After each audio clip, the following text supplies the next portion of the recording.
Welcome to my repair kit. I'm Eric Jacobson. In this video, we'll be replacing a missing piece of trim without using wood. The next step is to lay down some tape. This not only protects the wood surface that I will not be touching, but it also shows me the alignment of the molding that I need to create. The wood surface needs to be cleaned for the Bondo to properly adhere. I use standard wood glue to secure the loose molding and a small nail to make sure it stays in place. We now need to find an exact area like this one to use as our example to mold our new piece. Most woodworkers would never use this product. I'll refer to it as VPS putty. My Uncle Tommy, over 25 years ago, showed me this technique. It's actually dental mold compound. Once this product hardens, it creates a precise impression. It even contains the grain pattern if you look close enough. Now that we've created the mold that we need, it's time to make sure it fits properly. As you can see, it lines up perfectly.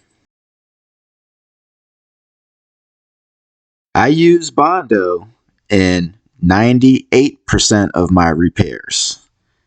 Mix it up well, put it into the mold, install it, and hold it down firmly.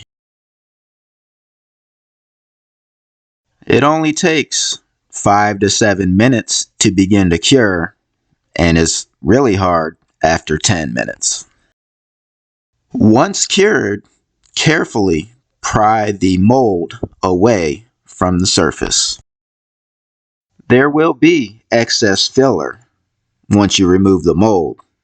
I use a razor blade and sandpaper to shape and form the piece that I need to create.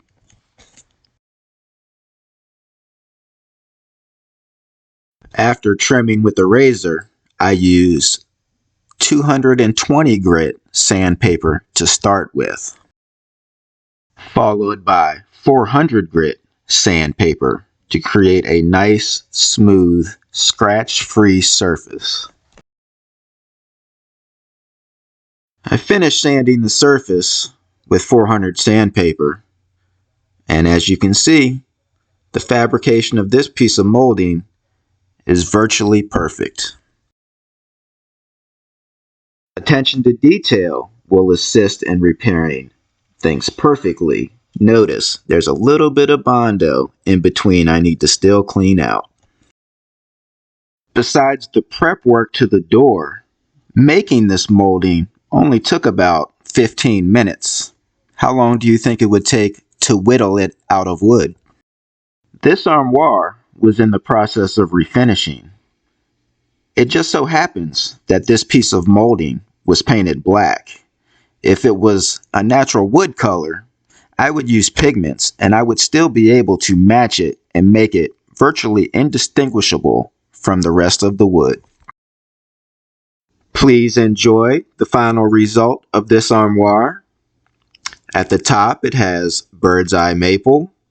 The doors have booked matched and crotch mahogany. The left and right sides are also mahogany, along with antique gold trim and satin black lacquer. Along with the two white knobs that you see, the interior has the drawers painted white along with the back panel. I also used solid cedar to line the inside of this armoire. And for one lucky person who purchases this armoire, there is a hidden secret compartment for your valuables.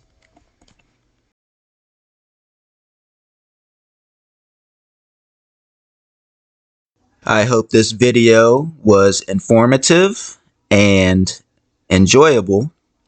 You can find all my work at all the social medias: Facebook, Reddit, TikTok, Instagram, myrepairkit.com, YouTube.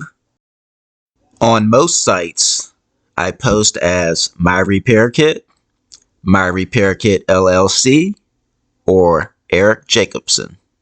Thank you very much.